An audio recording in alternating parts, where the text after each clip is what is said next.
coffee. Do I sound weird? I feel like I sound a little weird. It's really dusty in this corner because I dusted off this filing cabinet for the first time in a while. Anyway, hello and welcome to week 2 of reading. It is Saturday today, and yes, I am at school because I needed to grab my week 2 reading log. So I'm gonna go ahead and fold this like we did the last one. And then I'm gonna go ahead and fill out this front section again with what I am reading this week. I am still reading SCYTHE, and I did a little bit more reading last night. So currently I'm on page 210, and I've got one of the journal entries to read next. And I'm really about halfway through, I think. So I went ahead and just sort of transferred my numbers from week 1 for SCYTHE onto my week 2 log. So I've still got my title and my author. My total number of pages is still 435, which means my weekly goal is still 145 pages, and my daily goal is still 29 pages for this book. But I also went ahead and left some extra space because my prediction is that I will be starting another book sometime this week. So I'll want to be able to add that information into my week 2 reading log for this week. There's also a new space right here to just mark how many pages you read in total for week 1. And if you met your goal or you're ahead of your goal and you're staying on track, then that's great. But if you didn't meet your goal, which is fine, you might just have to readjust your goal for this week to try and catch up on those pages. So like I said, I did read a little bit more of this yesterday, so I'm actually going to go ahead and add those pages to my log. All right, so I read 35 pages yesterday, so I went ahead and added that, and then I went ahead and just added a little note that I read through page 209 that day.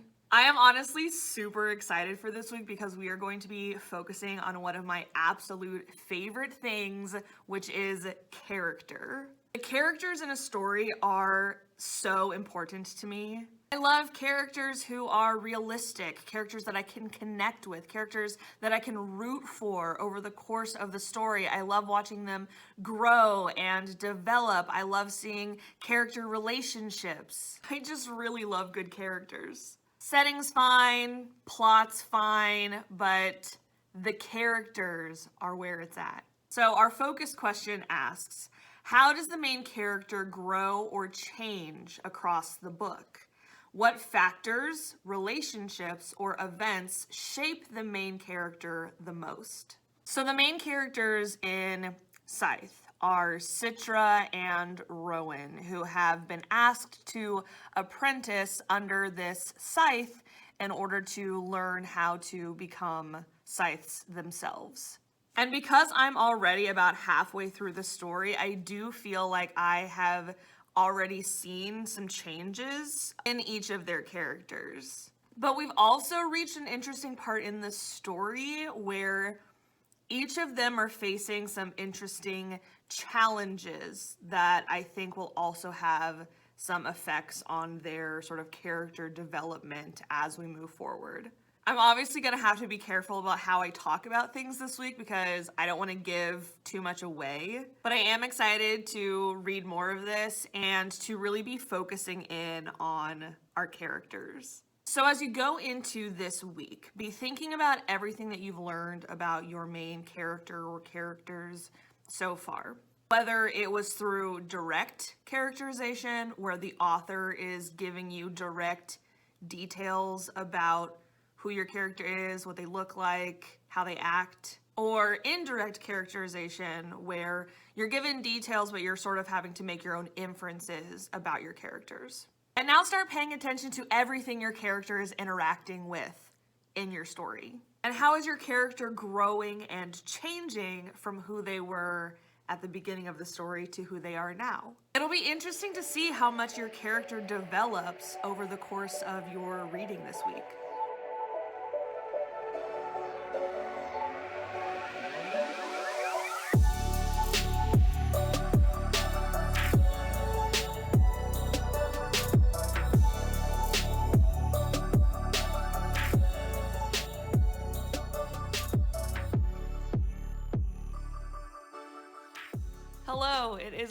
on Saturday evening, and I thought that I would do some reading. I watch a lot of other people's reading vlogs, which is a thing that people do. I didn't just make it up. There's actually like a whole subculture on YouTube where people post videos about books and reading. It's called BookTube. There's also Bookstagram and Book Talk. Again, people just post about books. I'm really kind of exposing myself here. Anyway, I was watching this video and this woman said she could read 100 pages in 30 minutes. And I've never considered myself a fast reader, so that feels really fast to me. I also don't think you have to be a fast reader to enjoy reading. I know that we have certain goals that we're trying to meet to try and get our book read by a certain time, but in real life, you just find books that you like, and however long it takes you to read them is how long it takes you to read them. But this video of this woman saying that it takes her 30 minutes to read 100 pages got me wondering how long it takes me to read 100 pages. And because I don't have anything better to do on a Saturday night, I thought I would time myself reading 100 pages of my book and see how long it takes me. What do you think, Lily? Should I do it?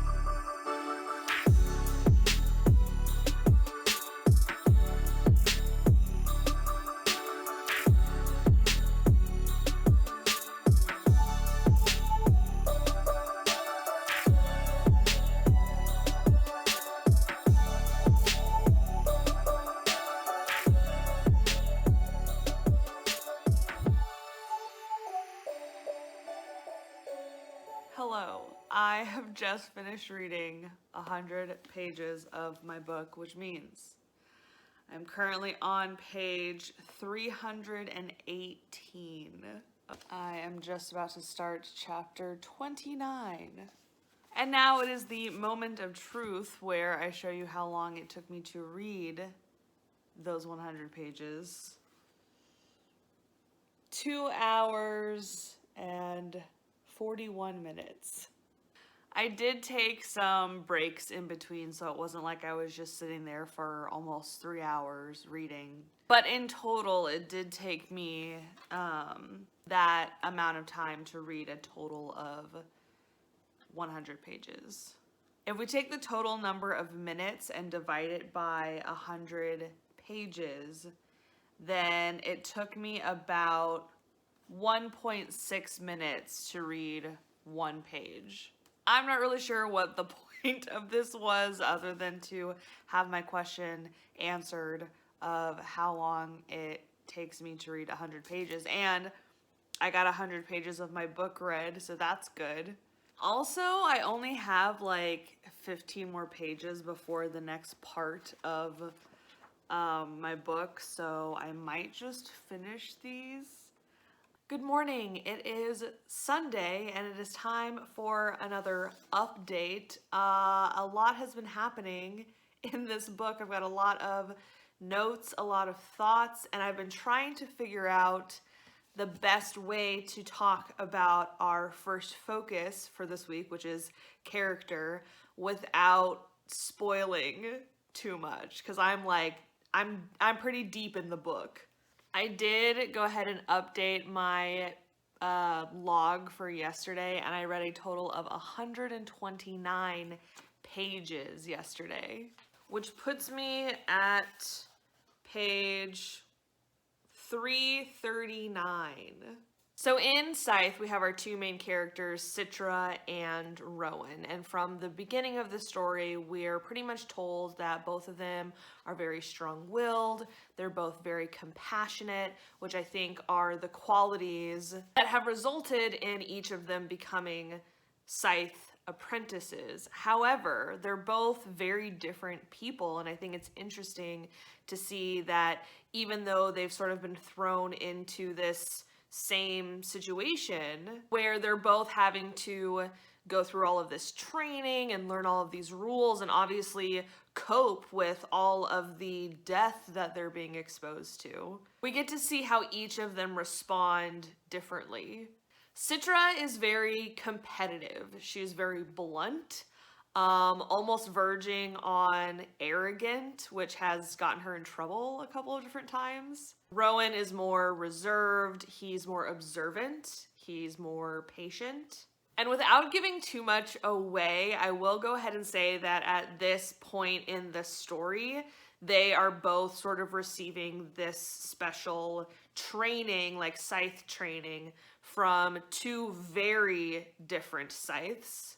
And of course, they're each paired with a scythe who is pretty different from their own personalities, which I think the author does on purpose, because now these characters are facing sort of this additional challenge of having to learn from someone who thinks so differently from them, and they're sort of learning and discovering more about themselves. So I thought this was a good passage to sort of highlight some of the differences between Citra and Rowan as people.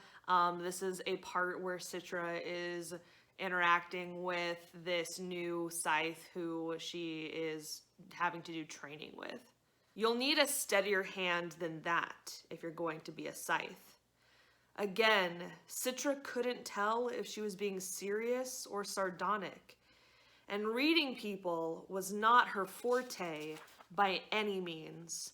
Of course, she never realized that until she spent time with Rowan, who, in his own unobtrusive way, was a master of observation.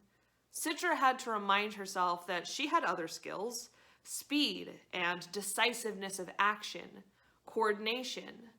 Those things would have to come into play if she was going to ...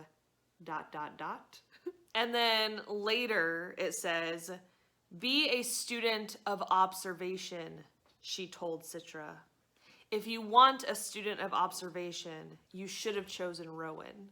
So we have multiple points where it's sort of emphasizing that Rowan is this sort of quiet observer, whereas Citra is not, and that is something that she is now having to learn to be better at if she's going to be successful as a scythe.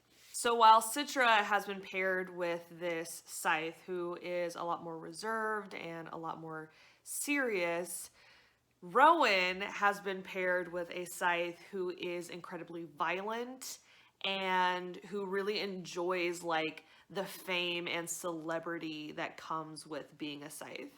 And I think this is interesting because I think we're seeing even more of like an inner conflict at this point with Rowan than we are with Citra, especially because Rowan, being sort of like the reserved, quiet, gentle one, being paired with this person who is incredibly violent, he's having to sort of start to practice that violence himself. And it's been interesting to see him sort of battle with doing all the things that he's supposed to be doing for his training, but then also knowing that that's not really something that he should be doing as a person.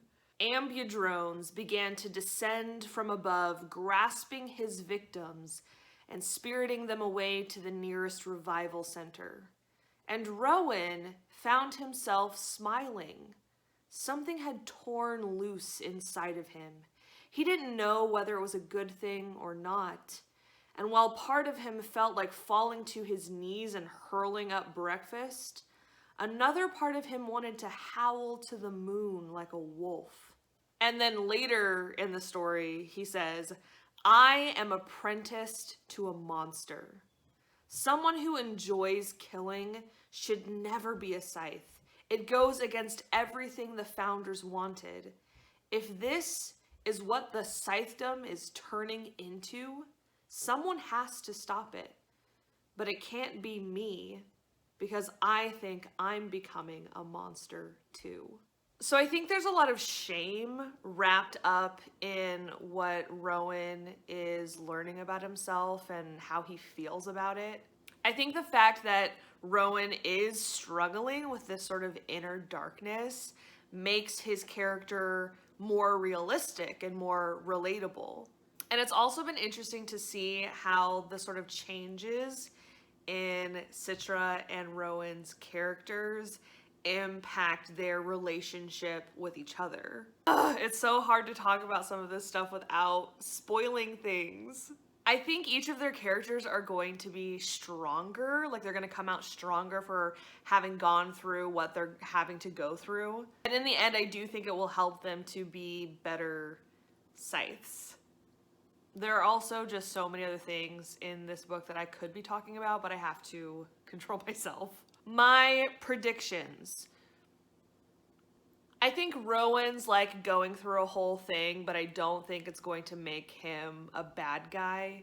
I still think that either they're both going to become scythes or they're both going to rebel against the scythedom altogether and like become something completely different. And knowing that there are 2 more books after this, I have a feeling that I'm not going to get all the answers that I want from this book, which means that I'll have to read the other ones to find out. Which also means that I'm probably not going to be very satisfied with the ending of this book.